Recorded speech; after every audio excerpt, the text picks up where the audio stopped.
Welcome guys to a new video. आज हम सीखने जा रहे हैं एलजेब्रा। हाँ, मैथ्स का एक्सप्रेशन एलजेब्रा। तो आज ये पार्ट 1 है एलजेब्रा का। अगर आपको पार्ट 2 देखना है तो आप उसके लिए सब्सक्राइब कर लीजिए। आज हमें इस पार्ट में हम क्या सीखेंगे, एलजेब्रा का इंट्रोड्यूस सीखेंगे और उसके बेसिक्स भी सीखेंगे और कुछ एक्सरसाइज में मैं आपको दूंगा। तो लेट्स स्टार्ट। पहले तो यहाँ पे एलजेब्रा है। तो हमारा एलजेब्रा होता क्या है, व्हाट इज एलजेब्रा। तो व्हाट इज एलजेब्रा का अगर आप हिंदी में मतलब निकालो तो एलजेब्रा क्या है। एलजेब्रा एक तरीका है जो हमें एक सफिशिएंट और एफिशिएंट वे देता है जिससे हम किसी भी लेटर या अल्फ़ाबेट को यूज़ कर सकते हैं नंबर या डिजिट के तौर पे। इंग्लिश में algebra introduce us to the idea of using letters to represent number. जैसा कि यहाँ पे मैं आपको एग्जांपल देता हूँ। आइडिया एग्जांपल है हमारे पास। हमने 7 को सी बोल दिया, 8 को डी बोल दिया। Yes, we can do that. मगर हम जो डिजिट है, लेटर जो हम यूज़ करेंगे डिजिट के लिए, वो हम एलजेब्रा का डिजिट जो है वो स्मॉल यूज़ कर सकते हैं। जैसे कि यहाँ पे सी है, डी है, वो सारे डिजिट जो है वो वी कैन यूज़।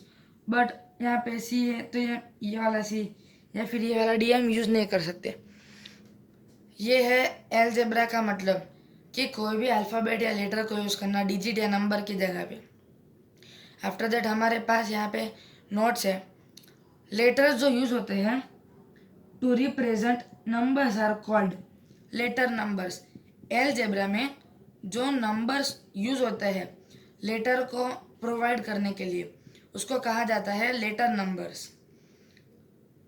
यहाँ पे लेटर नंबर्स मतलब जैसे कि यहाँ पे 7 है, 7 को हम अगर एक्स बोल रहे हैं तो ये जो एक्स है और वो 7 है तो इसको बोला जाएगा लेटर नंबर्स। तो इसका मीनिंग है लेटर नंबर्स।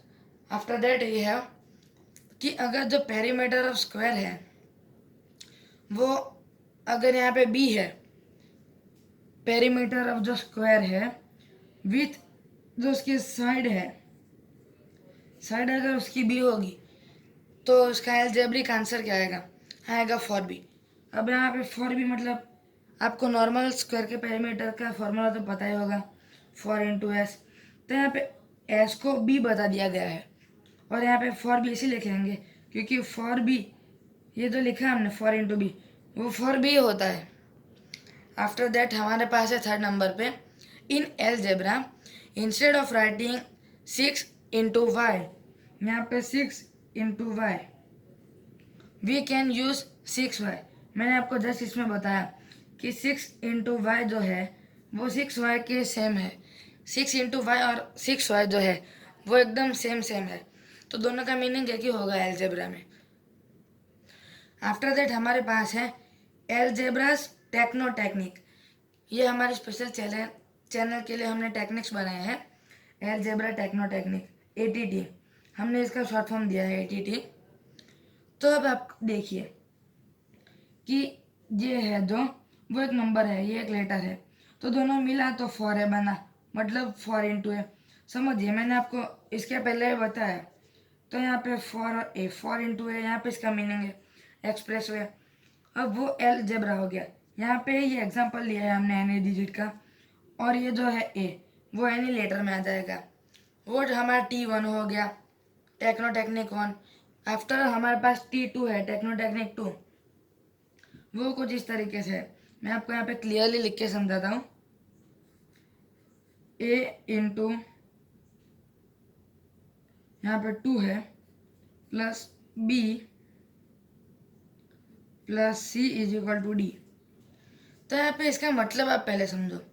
जो यहाँ पे ये 2 दिया गया है, ये 2 है, जो ये सारे जो है वो एक लाइन के टेक्नीशियन है, मगर ये मल्टीप्लाई के ऊपर जो साइन है 2 उसको हम कहेंगे एक्सपोनेंट, EXPONENT।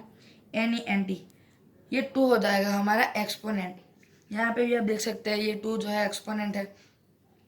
आफ्टर दैट यहाँ पे जो मल्टीप्लिकेशन और जो साइंस है वो हमारे हो जाएंगे वेरिएबल्स। वो क्या हो जाएंगे, हमारे वेरिएबल्स। वो हो जाएंगे हमारे वेरिएबल्स।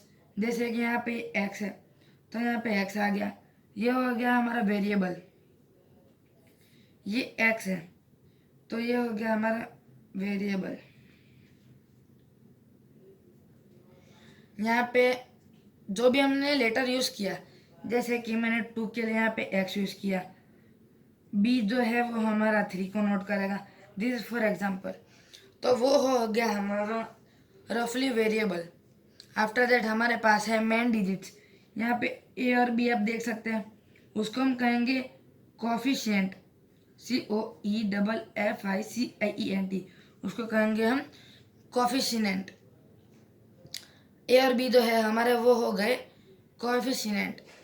आफ्टर दैट यहाँ पे तो बीच में हम साइन यूज करेंगे, ये प्लस हो गया, ये वाला प्लस हो गया, उसको हम यहाँ पे कह देंगे ऑपरेटर। ये जो है प्लस माइनस डिवीजन की जो भी साइंस आएगी वो हो जाएंगी हमारे ऑपरेटर्स।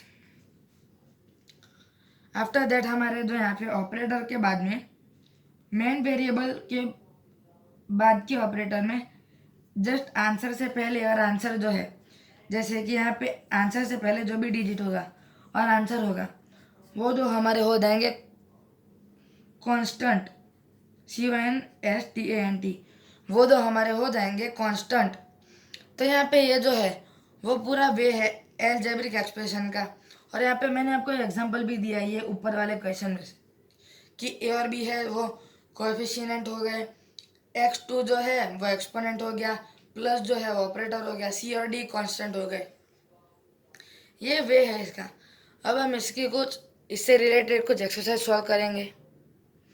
तो यहाँ पे एक्सरसाइज में गाइस हमारे पास है which of this is algebraic expression. यहाँ पे आपको चूज द करेक्ट ऑप्शन करना है। तो देखिए मैंने आपको पहले क्या बोला, एल्जेब्रिक एक्सप्रेशन मतलब वो कौन सी होता है, दोनों लेटर और नंबर दोनों से मिलकर बनता है वो एल्जेब्रा है। तो यहाँ पे देखिए 45 + 23 वो होगा नहीं, उसमें सिर्फ नंबर्स है।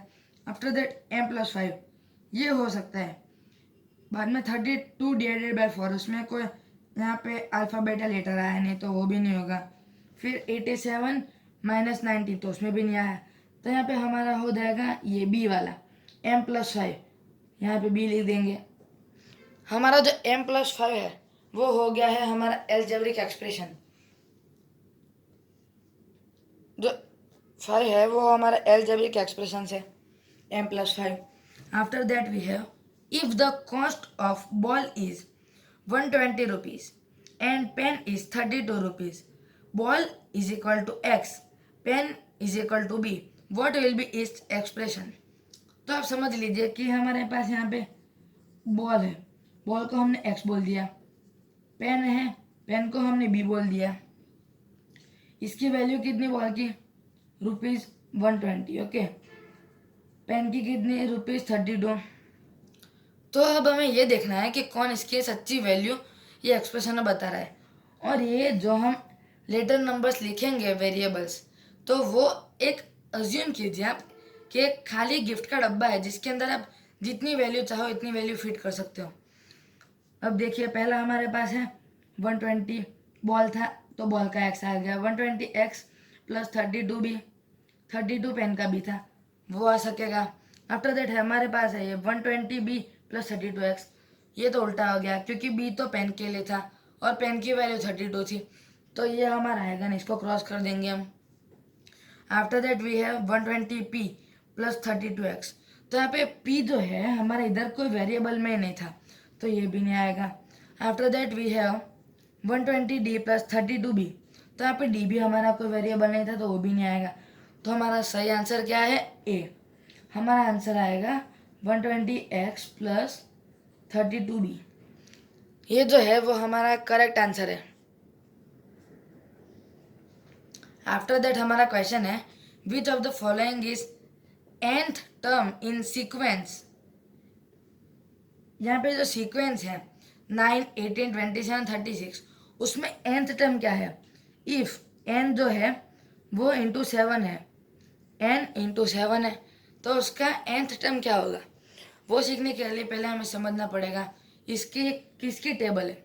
ये है 9 की टेबल, देखिए 9 × 1 = 9, 9 × 2 = 18, 9 × 3 = 27, उसके आगे जाता है ये तो उसके लिए जो सही वेरिएबल की वैल्यू होगी वो यहाँ पे हमारे पास आएगी 9n। और 9n क्यों आएगी? क्योंकि n+9 वो तो गलत हो जाएगा, 9+a वो गलत हो जाएगा। यहाँ पे अब देखो n+a तो गलत ही हो जाएगा, क्योंकि n जो है वो हमारा डिनोट करता है 9। अब 9 को हम कैसे बोल सकेंगे? हमारा आंसर जो है वो a के साथ प्लस होगा, वो आएगा नहीं। आफ्टर दैट हमारे पास ये है, ये भी नहीं आएगा। 9 - 2 तो 7 होता है, तो 7 का इसके कुछ रिलेशन ही नहीं है। आफ्टर दैट हमारे पास है 9+a। 9+a भी नहीं आएगा, क्योंकि 9 में a ऐड करने से क्या ही वैल्यू अलग बनेगी। उसके बाद हमारे पास है b। b में है 9 × n, तो 9 × n करेक्ट है, क्योंकि ये n जो है वो 7 की प्लेस रिप्रेजेंट करता है। और यहाँ पे हमें फॉलोइंग 9th टर्म पूछा है, तो यहाँ पे 9 × n इज करेक्ट। यहाँ पे लिख देंगे हम b। आफ्टर दैट हमारे पास फोर्थ क्वेश्चन है, which of the following shows correct omission of multiplication. ये आपको मैंने इसके पहले वाले पार्ट में सिखाया था 0.a में, कि इसमें से जो मल्टीप्लीकेशन है उसका करेक्ट वाला ओमिशन कौन सा होगा।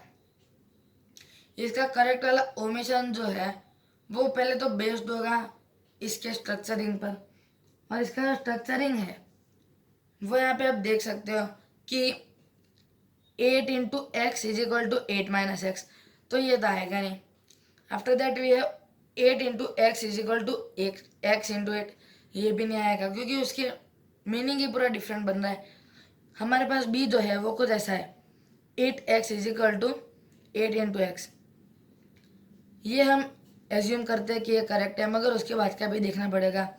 8 × x = 8x, तो यहाँ पे जो दोनों हमें मिले हैं वो आपको सेम लग रहे होंगे। मैंने आपको पहले बताया कि इसका जो मल्टीप्लिकेशन है वो सेम वैल्यू का है, मगर ऐसा नहीं है, क्योंकि इसमें ओमिशन पूछा है। तो ओमिशन में जो पहला होगा वो सिंपल फॉर्म आएगा, तो 8x वाला जो है हमारा b वो सही आएगा। इसका करेक्ट आंसर है b। आफ्टर दैट हमारे पास है यहाँ पे exercise number 3, true and false. तो मैंने आपको जो पहले सिखाया है वो आप याद करना। Algebraic expression can only contain numbers. No, हमने पहले बोला कि एलजेब्रिक एक्सप्रेशन जो होंगे उसमें नंबर और लेटर दोनों होंगे, जैसे कि हो गया 2x, ऐसे कोई भी होंगे मगर उसमें नंबर लेटर दोनों होंगे। इधर क्या लिखा है, ओनली कंटेन नंबर, तो ये आ जाएगा हमारा फॉल्स। ये आ गया हमारा फॉल्स, यहाँ पे फॉल्स लिख देंगे हम। और यहाँ पे लिखा है क्रॉस इनकरेक्ट 1, तो यहाँ पे इनकरेक्ट कौन सा होगा, ये इनकरेक्ट होगा क्योंकि ये क्रॉस आएगा। After that the expression 7n means 7 × n। मैंने आपको पहले सिखाया कि अगर कोई भी डिजिट ऐसे उसके वेरिएबल के बाजू में लिखा है तो उसका मल्टीप्लिकेशन गिना जाएगा। तो yes, this is correct. 7n जो है वो 7 × n के बराबर है, तो यस ये करेक्ट है। यहाँ पे हम लिख देंगे true. After that 5 + 3 bracket +2 = 5 + 3 + 2 bracket shows associative property. Associative property हमने सीखी थी कि कोई भी तरफ हम ब्रैकेट लेके जाए मगर आंसर सेम आना चाहिए। तो पहले हम इसका आंसर कैलकुलेट करेंगे। इसका आता है 5 + 3 कितना होगा, 8 हो जाएगा। 8 + 2 10। अगर इसका कैलकुलेट करें 3 + 2 हो जाएगा 5, 5 + 5 10, तो दोनों का आंसर सेम आया। तो ये क्वेश्चन है करेक्ट। एसोसिएटिव प्रॉपर्टी जो है उसमें सेम आंसर आना चाहिए। आफ्टर दैट हमारे पास है यहाँ पे 6n and n6 means the same thing in algebra. मैंने आपको ये बोला कि जो 6n है वो इक्वल है 6 × n के, मगर मैंने आपको ये नहीं बोला कि n6 जो है वो n × 6 के बराबर है। ये जो है वो हमारा रॉन्ग हो जाएगा। तो यहाँ पे एलजेब्रा में ये दोनों चीज़ें सेम नहीं होती, तो यहाँ पे आ जाएगा हमारा ये फॉल्स, क्योंकि ये दोनों चीज़ें एलजेब्रा में करेक्ट नहीं होती, सेम नहीं होती। आफ्टर दैट हमारे पास है यहाँ पे सॉरी डिस्ट्रीब्यूटिव प्रॉपर्टी।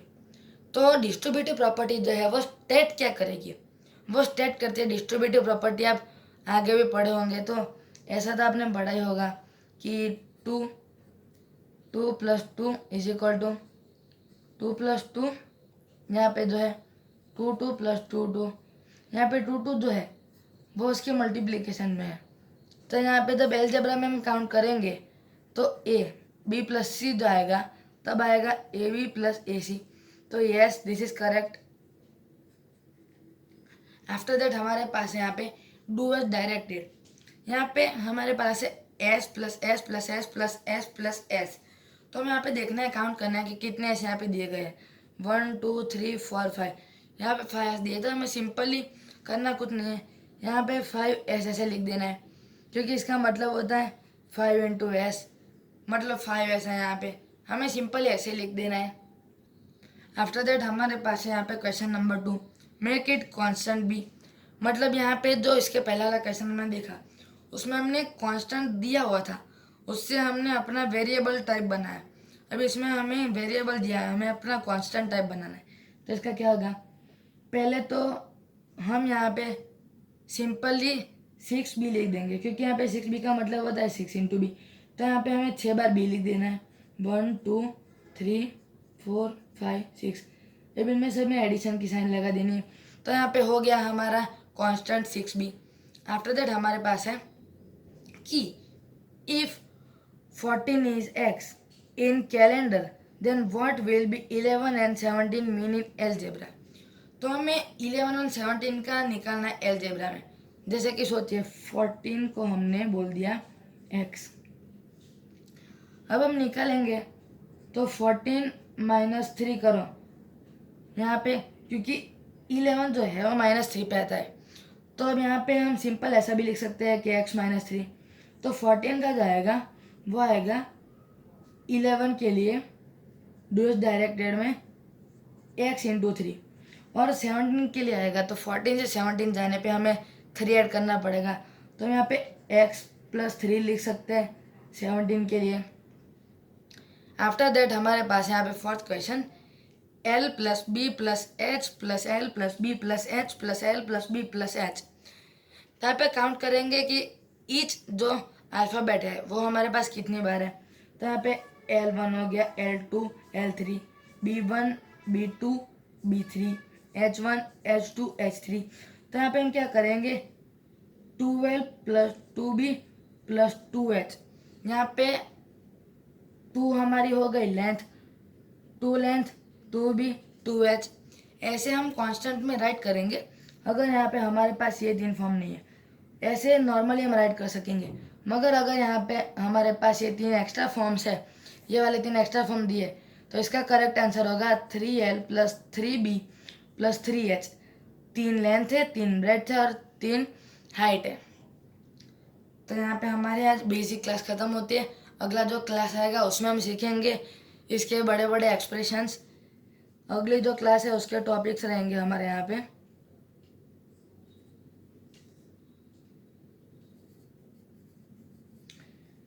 एक्सप्रेशन सीखेंगे नेक्स्ट क्लास में, एडिशन सब्ट्रैक्शन सीखेंगे हम नेक्स्ट क्लास में, और ऐसे बहुत कुछ कंपेयर भी सीखेंगे, सिंपलीफाई भी सीखेंगे हम नेक्स्ट क्लास में। तो उसके लिए आप सब्सक्राइब कर देना, क्योंकि हमारे नेक्स्ट आने वाली लिंक आपके पास सबसे ज़्यादा जल्दी आए। Thank you.